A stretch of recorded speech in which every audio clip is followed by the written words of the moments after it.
welcome or welcome back to Life on the Ranch. Today we're going to be talking about hamster care and where you can save money and where you can not.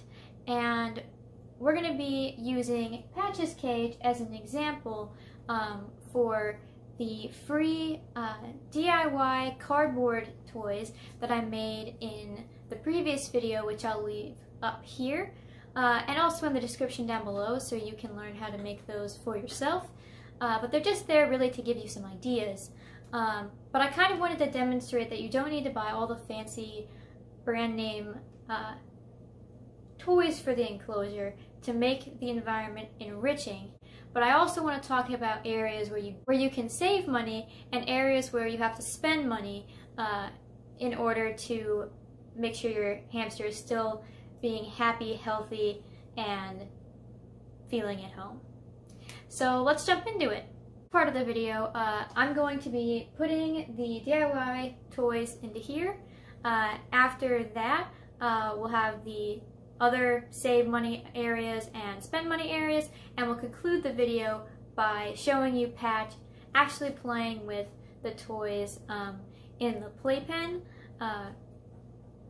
rather than in the cage, just because for filming purposes we want you to be able to see everything better, and also Patch is used to experimenting with new toys in the playpen area, not so much in her own cage. But anyhow, here we go, design time.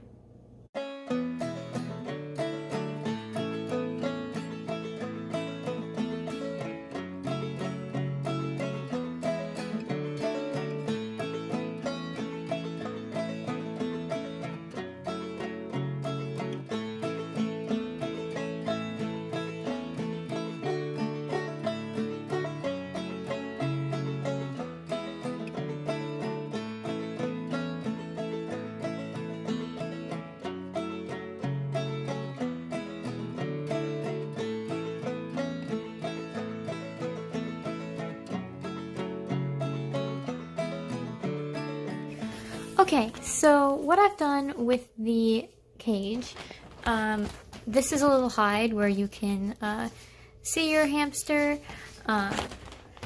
We have a wheel. You're going to have to spend money here to get the appropriate sized wheel for your hamster. This is a multi-hold tunnel log. So it's got, you can't really see it. You'll see it in a moment.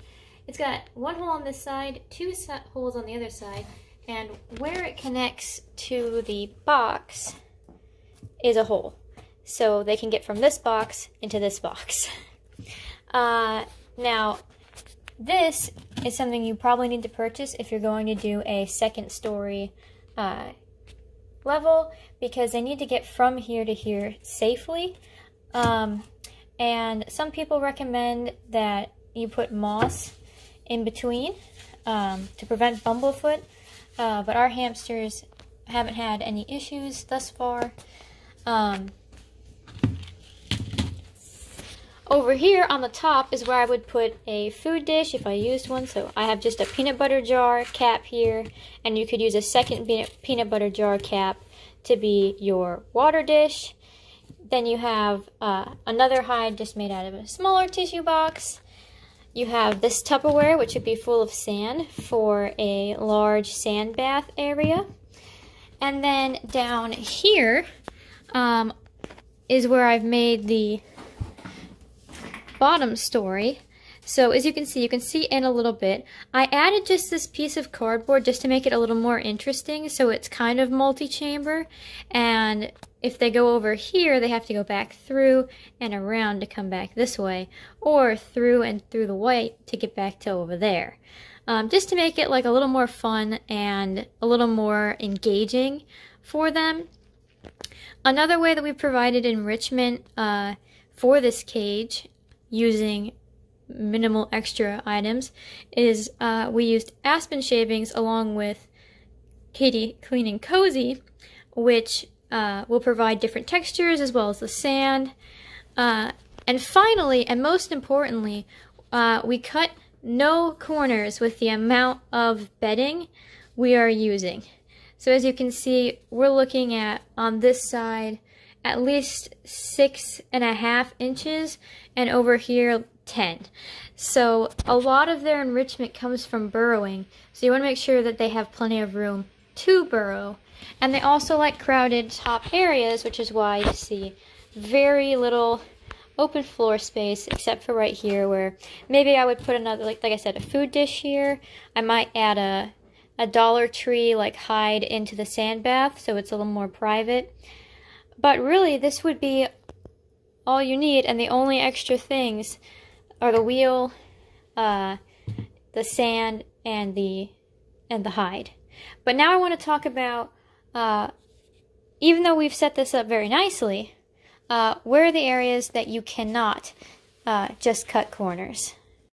So we've discussed the areas where we can save money, and that's in making second floors, making hides, making tunnels, making little tubes, water dishes, food dishes if you don't use foraging. Although if you're going to go with a cheaper option, I would like this. Another way to easily engage your hamsters, it's not going to cost you anything extra, is forage feeding, where you sprinkle the seeds throughout the bedding, like throughout the cage, and then they have to go look for their food. And that keeps them engaged and gives them something to do that they have to do, you know, when they're hungry. And they're kind of scavengers, so they like to hoard food. So it's fun. So that's how we usually feed our hamsters, but I wanted to show you could make a food bowl and a water bowl using just something as simple as a peanut butter jar lid, once you've cleaned it, obviously. Another thing, that if you like walnuts, so do your hamsters. These make great chews, so it can benefit you and it can benefit the hamster. If you give it a little crack, they will try to chew to get to the inside of the walnut because it tastes really yummy. As you can see, that Patch is done here. So this is especially good if you have a picky chewer because they are motivated to get into this thing. But like I said, buying chews in bulk, you can also buy Wheezies, which are, you know, dog treats, but they work for hamster chews, and you can get them in little bags, and those are also a cheap option for chews. But you want to have a multitude of different types of chews. So you really can't just buy one type of chew and be good with it. If you want to buy just one thing, again, I would suggest a combo pack. They usually come with these two types and usually a third type. This is bamboo and applewood. So where can't you cut? You can't cut your depth of bedding, and it doesn't even cost less to do that because you'll be cleaning your cage and buying more bedding more than if you just use the proper amount of bedding from the get-go and spot cleaned. So that's something you can't cut on. In terms of the type of bedding, you should be using a paper bedding, not a fluff, and the only safe wooden one is aspen. So you can mix those together. We've found that our hamsters prefer the Katie Clean and Cozy over the aspen, so that's what we use. But Carefresh is another brand that sometimes is less expensive than Katie Clean and Cozy, but it's not as great for burrowing. This is the one recommended for burrowing, so I would say this is where you should invest some money. You're also going to have to spend money on getting the appropriate size wheel. Sometimes it can be a little bit more expensive, but there are fairly cheap options. Our wheels did not cost that much, and they are the right size for our hamsters. But if you get a fancier wheel, it will be a quieter wheel, but it serves the same purpose, so I think that's fine. Okay, it's me from the future, and I totally forgot to mention the two other most important areas that you cannot cut corners on when it comes to hamster care, and that is the size of the tank. It doesn't need to be a tank per se, or even a cage, because they can get a little bit pricey, although the Purview is almost the same price as the other cages that people seem to buy, so that is another option. But you can also get a bin cage, and I looked up how much bin cages are, plastic bins, and then you cut some wiring for the lid. I'll put Munchie's how to make a bin cage in the description down below if you're interested, but basically you just need to get a bin, some wire, and then if you have pliers and wire cutters and zip ties, you're good to go. So the bin itself, we found that was 650 square inches was $25 at Home Depot. So that's a pretty good deal for a nice sized hamster cage. If you're going by gallons, you want to get a 40-gallon storage bin or bigger. And don't just look at the measurements on the thing if you are going for something that's less than 40 gallons, because they usually measure the widest part. You want to be measuring from the middle of the bin to know the floor space. But you need to have 450 square inches at least. That's the US standard. It's higher in other countries. The other important area that you shouldn't cut corners in is the sand that you buy.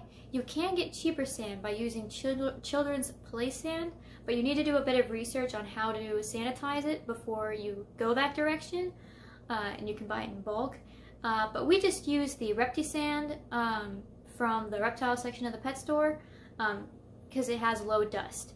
If you use the wrong type of sand, you're going to end up giving your hamsters a respiratory infection that could be lethal. So those are the two big areas, and the food, that you should not be cutting corners in. Okay, now you can see some cute footage of Patch. Bye.